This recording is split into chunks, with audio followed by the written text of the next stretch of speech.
Filer lille diller klar. Klar. Goddag. I dag skal vi bevise cirklens ligning.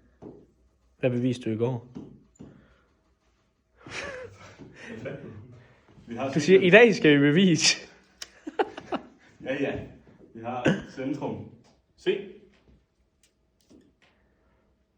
som vi kalder for A, B. Så har vi vores P for periferi. Den kalder vi X, Y. Og vi skal så finde den her afstand her. Den kalder for lille r. Og det er jo så smart, at vi kender afstandsformlen. Sådan herude.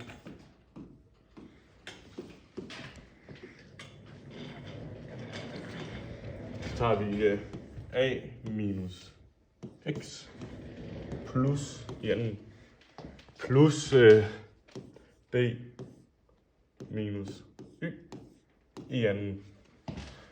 Det er jo sådan en, den kender vi virkelig godt, det er jo Pythagoras' læresætning.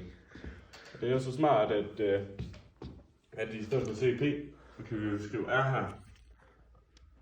R er lige med det, der så står her.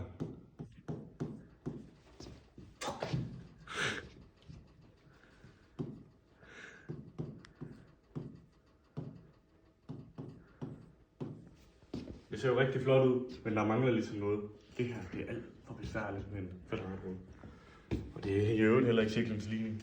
Så vi tager og opløfter i 2 på begge sider af lighedstegnet, så den kommer til at se sådan her ud. R i anden lige med A minus X i anden plus B minus Y i anden. Og her har vi cirklens ligning.